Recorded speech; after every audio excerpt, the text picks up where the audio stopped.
In terms of leaving them, we don't have to put them in. We could light, four-way, whatever, correct? But that allows us the footprint if necessary.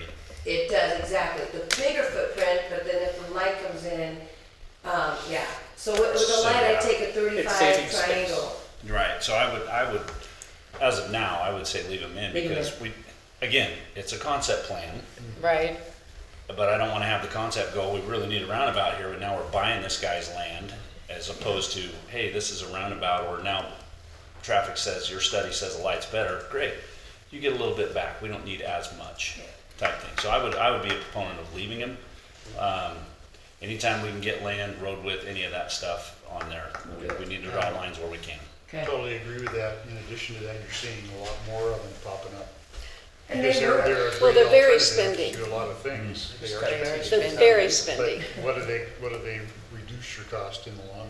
Well, they're cheaper than No, stoplights, aren't they? no, they are way more Way, expensive. almost double. A multi-lane is 3,200 and the Hartley light was 3 million. 3.2 million and the Hartley light was 1.7 million. But you don't have to build Taj Mahal every time you build one. Yeah, I don't know why they're so expensive, but they really are. It's a lot of material. It's a lot of material and a Yeah. lot of It's a lot of land. man hours and material Yeah. Yep. and surveying and And there's construction that drainage goes into that. issues and storm How drain many and boring accidents, how under. many things? are- Don't ask the engineer why they work better. Mayor, do you remember the People don't know cost how to on the use it. roundabout here at I don't. Sawtooth? That was 2 point something. 2.7? 2.7. That number just came to my head. those are I don't know old how prices. accurate it is. And the Hartley lane was 1.7, so it's almost $1 million more to do that. Well, and the cemetery lane, our cemetery was 1.6? Yeah, because it had good right of way already. Yeah, Okay. yeah. So, yeah, roundabouts are more expensive. So the engineers don't like the roundabouts, or they? Oh, they do. They They'll do. chew your ear off and tell you about why they're so much better. Well, I love roundabouts because I hate stopping. people still stop. They still stop. You need Have an an infomercial on accident Channel like 4 this. and Channel 7 and Channel 9 to teach people how to use it. Okay. Anybody else have things for transportation? Nope. If Mr. they had delivered on their promise of flying cars, none of this would matter, so I want to file a complaint. I want a jetpack. Let's just start there. Jetsons. Recreation.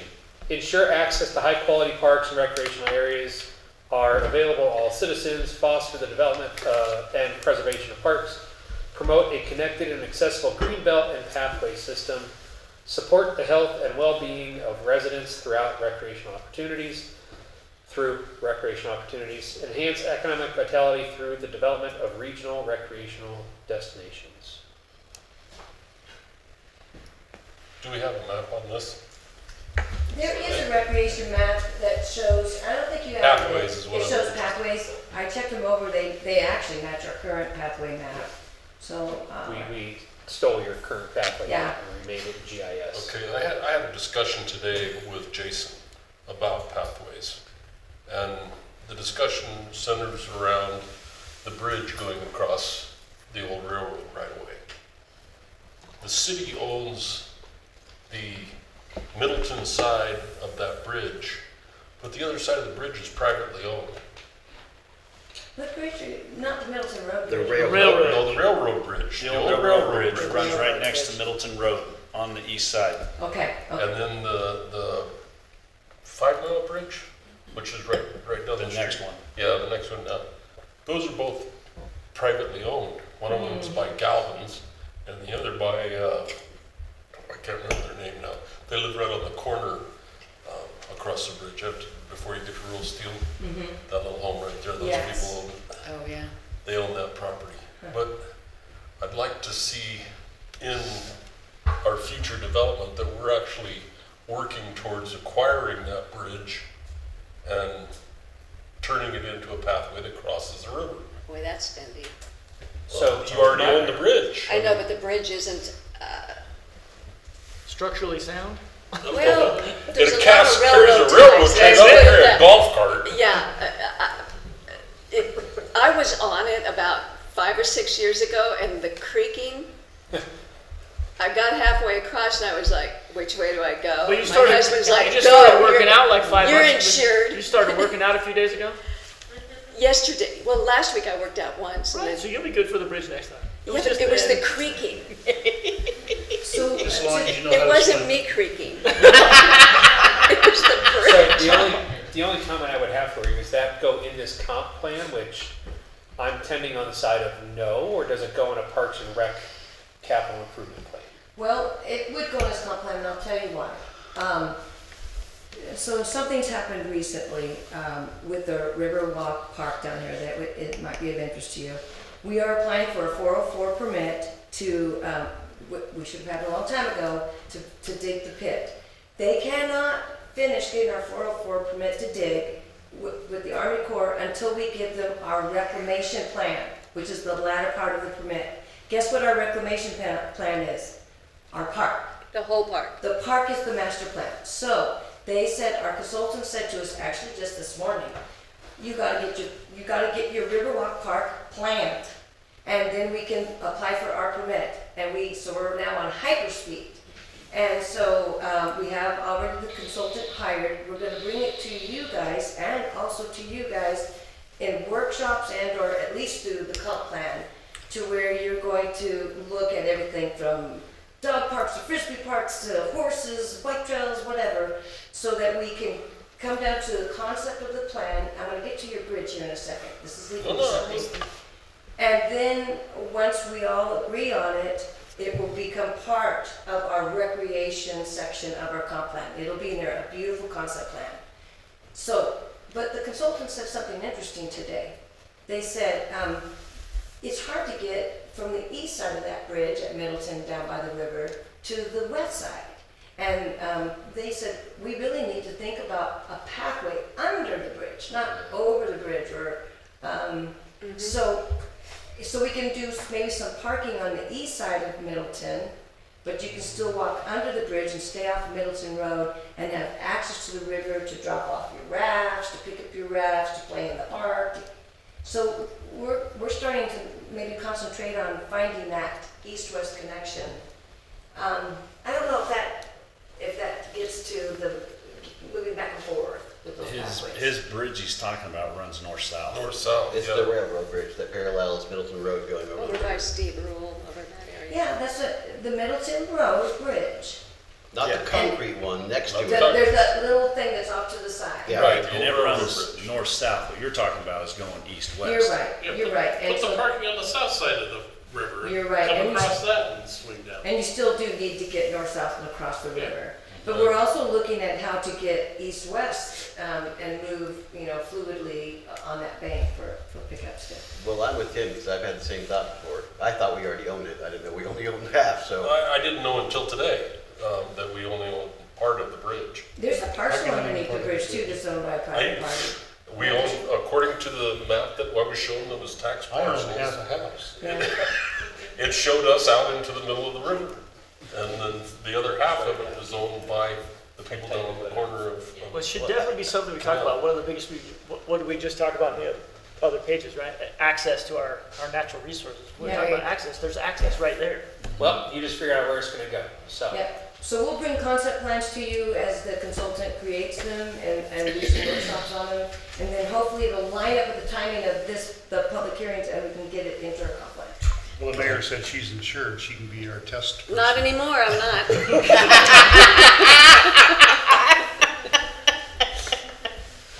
Anybody else have items for recreation? Okay.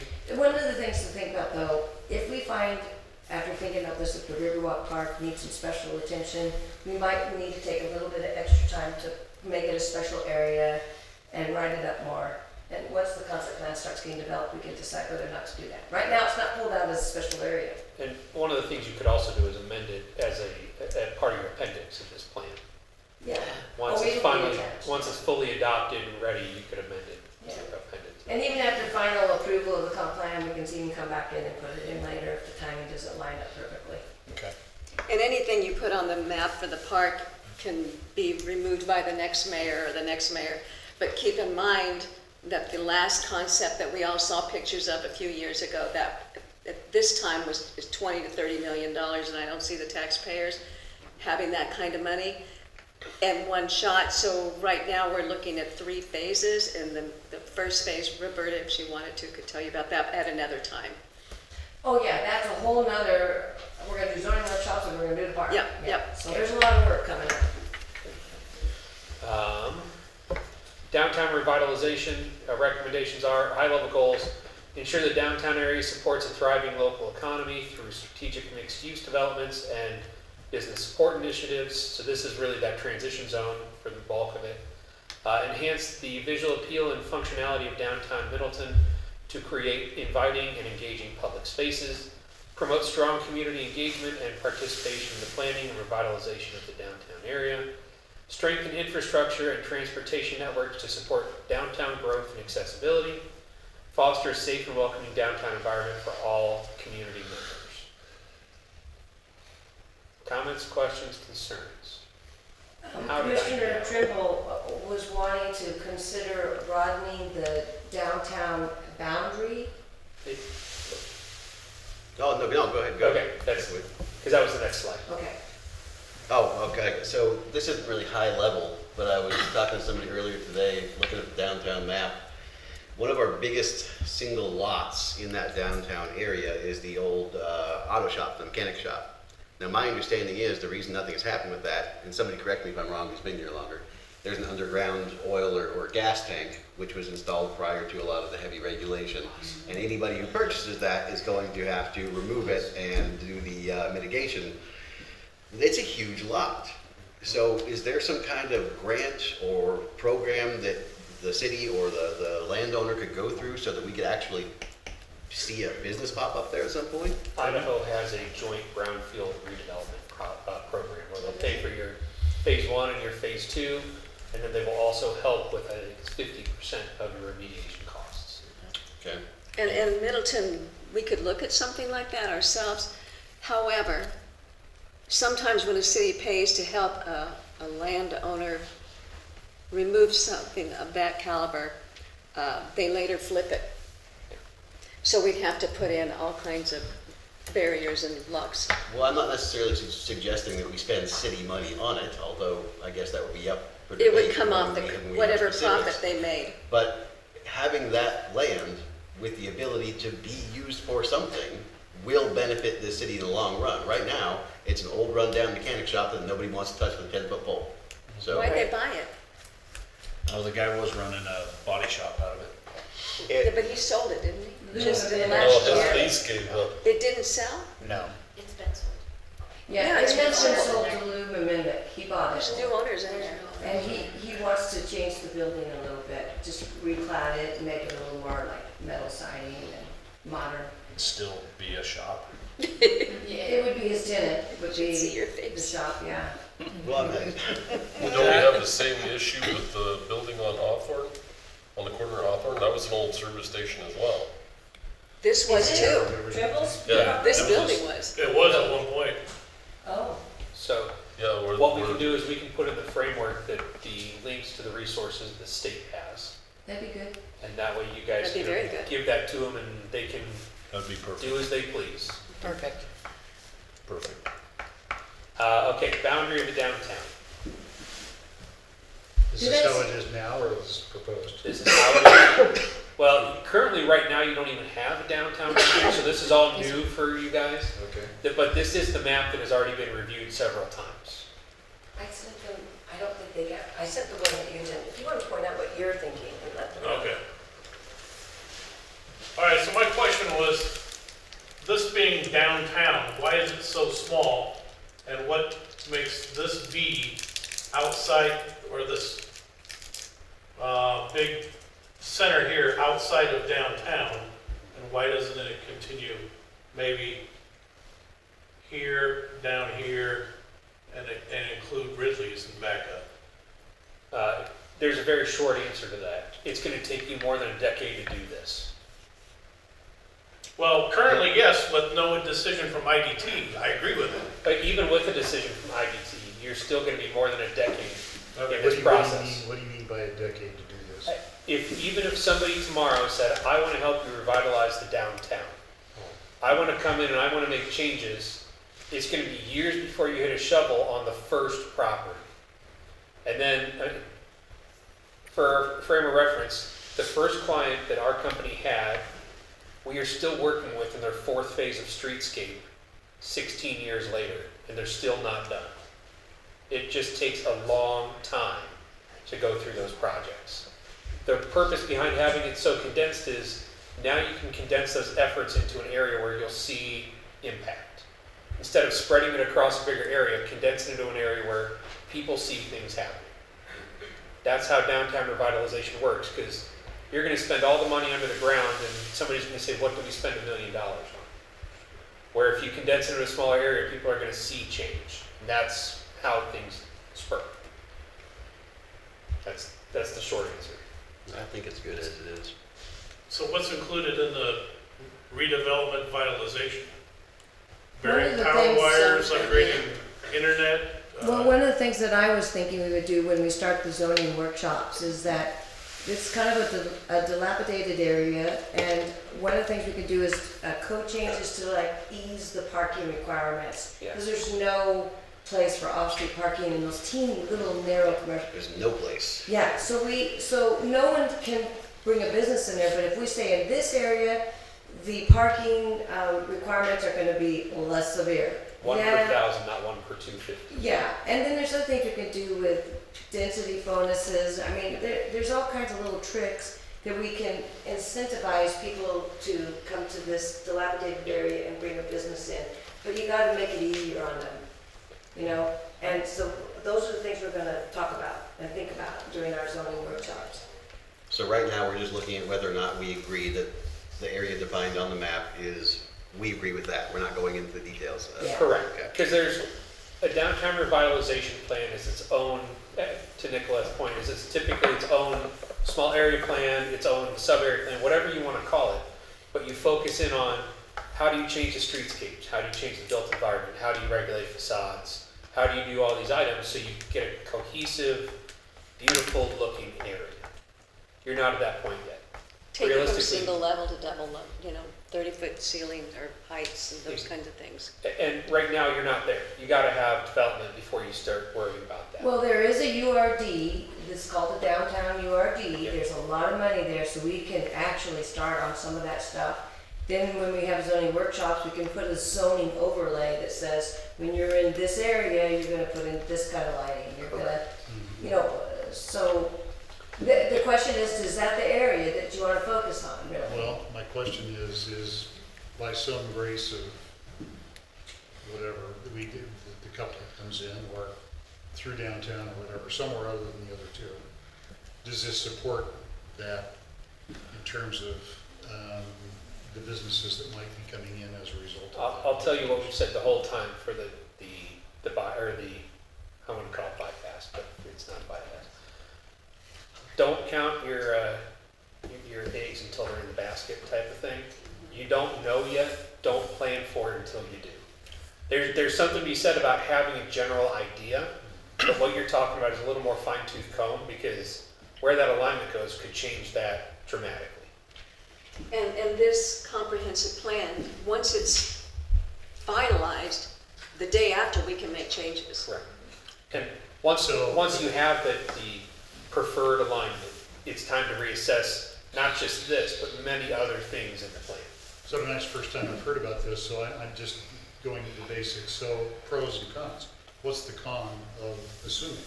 What's the con of doing this versus assuming? And nobody, like you said, I mean, we don't know what's going to happen in the future. But if it does happen, one way or the other, does this? It as long just as you doesn't can change it, I anything suppose one it way or doesn't the other. matter. You're gonna have to update it no matter what happens. So at this point, this is based off of what we know now, Okay, and your traffic configurations now, and your roadways now. okay. This has nothing to do with the bypass being built. This is just purely based off of what it is right now, So because we don't know. do we have a general consensus that the area outlined, we agree that is our downtown area? Yes. Good? Yeah. All right. All right, moving on. Good. Housing, develop policies that provide a range of housing options to meet full cycle housing for all individuals and families to age in place. This one came up quite regularly. People love to live here, but there's not necessarily a lot of places for them to age into after they sell their big house. So giving them some more options would be a good thing. Don't we have the 55? Yeah, down south. Yeah, we've got like, Yeah. South. How many You do, units- how but many you units have to is keep that in mind gonna not be? everybody can afford that. the east is 700, isn't it? It's 640 units, but a 1,300 square foot house will be over 500, I mean, excuse me, a 1,300 square foot house will be over $500,000, $500,000. It's high-end resort. Yeah, It's and not So a affordable. lot of our residents wouldn't qualify. Yeah, it's not affordable by any, and they are not trying to be. I don't affordable. see anything being built from this moment on That's being affordable. something that's gonna be affordable for Yeah. people on a fixed income. But, I mean, you just gotta keep in mind it might be a lower bracket. They make quads out there now that it's 4 of them put together, but they're in A what? it's called a quad, so there's 4 garages and 4 one floor townhomes. Everybody owns in an HOA and they have walls that abut each other. It's called a quad. It's called a quad. If I remember correctly, this is the east, and they're gonna bring us at some point a west. I've wanted for a while to chase down tools within state code that would incentivize more affordable housing. So it's possible before they bring us the west, we might be able to make some code changes that will incentivize them to make the western portion a little more affordable. And affordable is like a 4-letter word. It's a moving target. You can't decide what it is, but just. Well, it's a relative term, but when I was a kid, we used to whitewater raft a lot. Guy came by us on his raft and he was standing up on the side peeing into the river, and my dad yelled at him. He said, "What? River's kind of dirty anyways." Well, just because affordable may not be affordable to Roberta, it might be affordable to Tim. So let's just try to bring that down. Yeah, And the whole purpose of this one is people want to stay here, which is great. So give them options to stay here long-term. Whether they're their first home buyer or they're retiring here, give them an option. so we can explore a lot more patio homes, Yeah. smaller lots for aging parents, townhomes for newlyweds, the whole thing. Yeah. We just have to remember when people ask that this means smaller footprints. And Higher I can density, tell you high density. the question we always ask people that go, I don't want any multifamily. I would almost guarantee everybody that's ever said that has lived in an apartment building at some point in their life when they were a young adult. I lived in a Just- single wide trailer. Right? So everybody's lived in something that is not a 3,000 square foot home on a half an acre at some point in their life. And which means you have to, you gotta have a little bit You of. gotta make it start affordable somewhere. for people to come here and work. That's correct. You can't start in that mansion, you gotta start and earn it from the bottom up. I also recognize that this housing section, I wasn't sure if I liked it or not, has a big section promoting ADUs, accessory dwelling units or second dwellings, granny suites detached in the back. Mother-in-law. That Mother-in-law suites. Mother-in-law suite, not suites attached to the house, but detached. And Auxiliary. our comp plan is encouraging ADUs. It's kind of a thing that's happening all across America right now. And just want to make sure you all are okay with that. What I wanna do is I'd like to also say that, you're right, Roberta, it is happening all over the country, but now is your time to say, we are allowing them to a certain extent, whatever that may be, now is your time to say that. Right now, it's based on lot size. Right, we have a code that says you can do an accessory dwelling unit if the lot is 14,000 square foot and the house can't be more than 1,000. But they need to make that choice. And, You're and talking this, about the ADU, can't be more than 1,000. yeah, That's ADU right. can't be more than. How about if and it's a tiny detached. house for your children? So just know that the comp plan is Kids live on our land. encouraging that kind of building to help with the housing crisis. Janet, you had your hand up. Yeah, I completely support the idea that it has to be on something that's, 14,000 feet. In Los Angeles, those ADUs have caused so much trouble because they didn't have quite the same space. But it certainly hasn't stopped people from building to a point where streets are so blocked, fire engines can't get through because there's no parking, they have to park on the street. So ADUs, as long as there is a large amount of regulation, and I'm not a huge fan of regulation, Land. but it's something that could get out of control in a heartbeat. Well, and Totally to agree. Nicolette's point, the idea of them being allowed is in the comp plan. How you regulate, enforce, and allow is in your code. So that's a future thing that you have to figure out. What we're talking about here is, do you want them in general? That's the question. I think you have to allow them, but the parameters. The answer to that is makes yes. it work. 6 to 8 units per lot, right? Or per acre? So something we're gonna have to explore. Just Sorry. it's coming. Numbers don't lie. Item number 2, encourage housing developments that embody the character of the community. I know this one had quite a lot of comments on it. However, this one is more about materiality and texture of the surfaces, not about the size of the lot. This was more about the style of which things are built, more than anything else. So you're talking about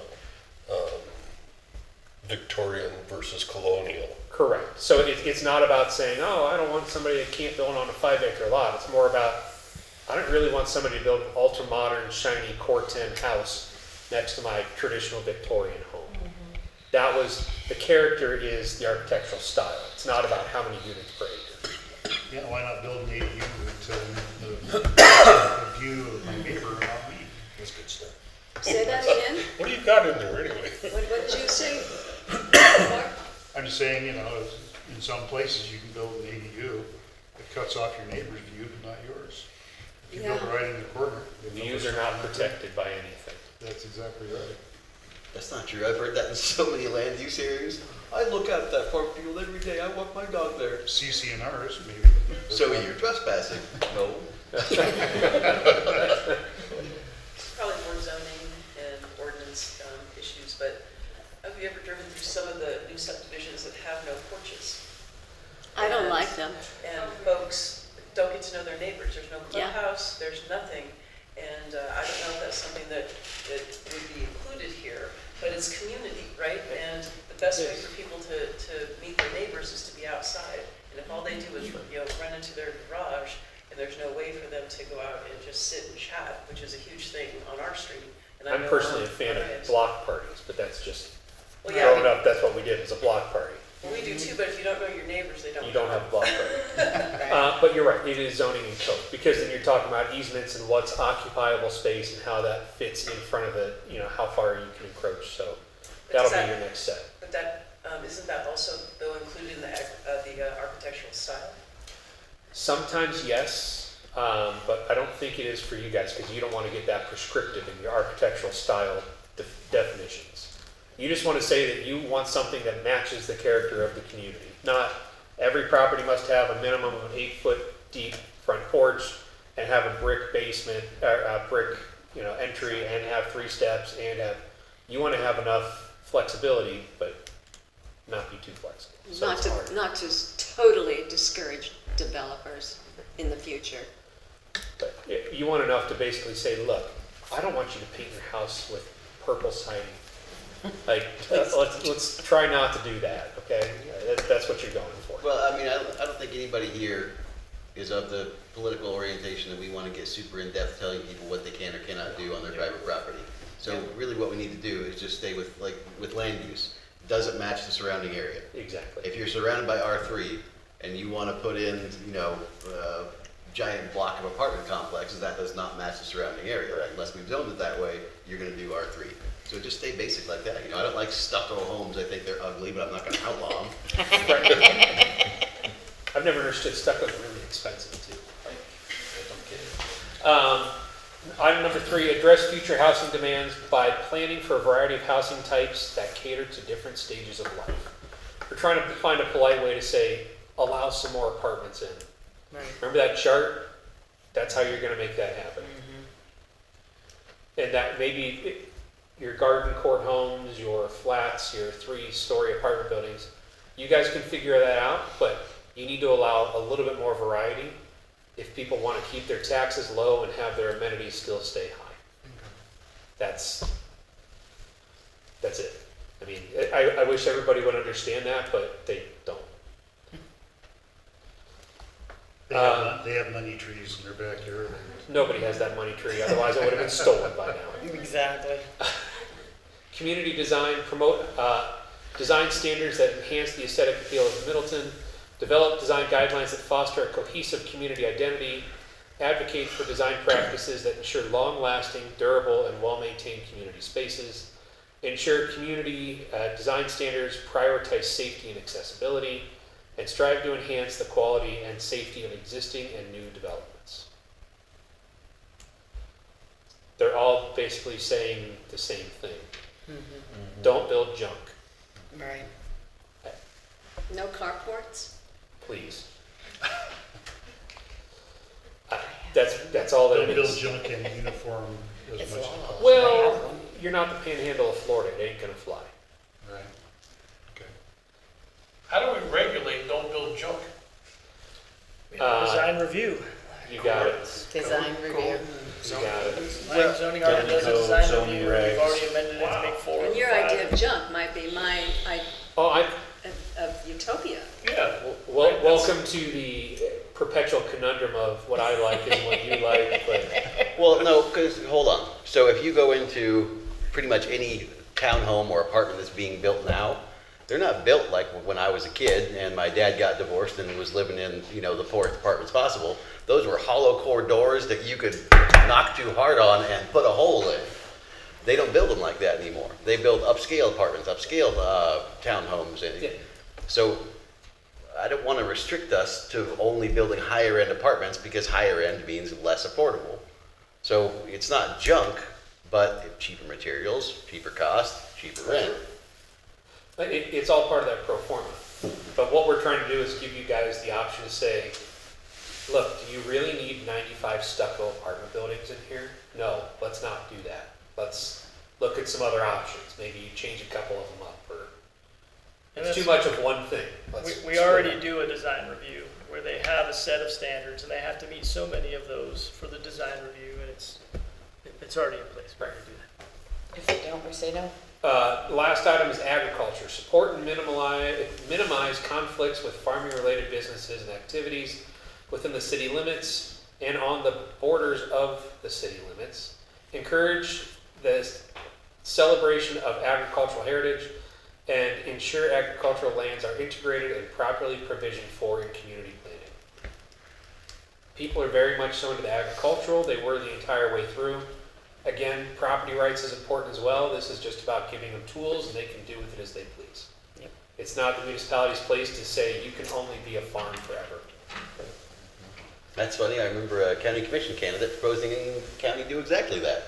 But I digress. I like the term that you had there for candidate.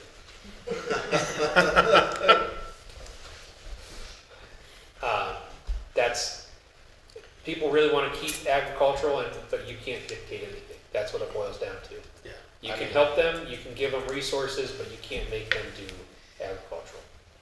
I agree totally. I mean, it's a good thing to celebrate, but as somebody who had a farm right next to city, everybody wants to live next to a farm until they live next to a farm.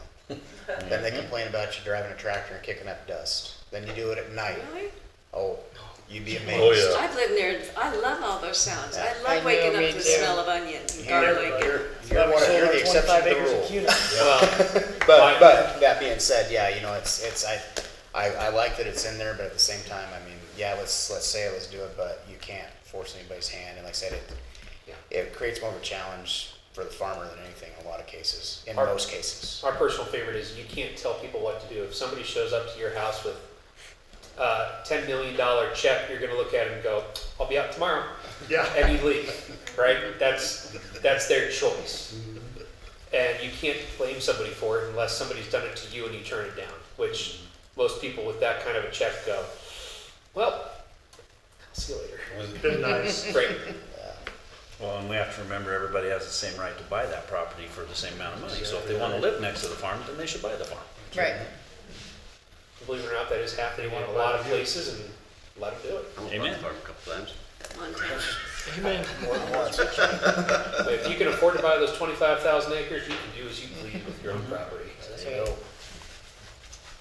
I think that is it. We're through. Sweet. Nicely done. Well done. Okay, Okay, what is the time? No. 7:26. last call. Any comments, questions, edits, changes?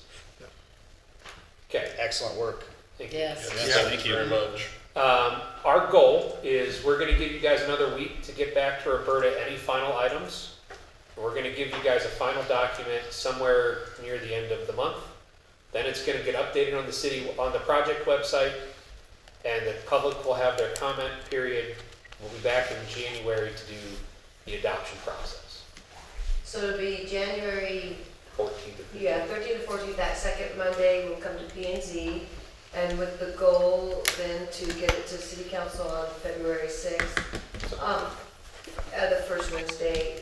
That is if I can probably impose upon planning and zoning to work, to write the findings of facts, conclusions of law, and recommendations that night with me, and approve it that night, so it can be signed. Needs to be signed before it comes to P and Z. Okay. So we'll just try to do it all at once. So I'll just have my laptop.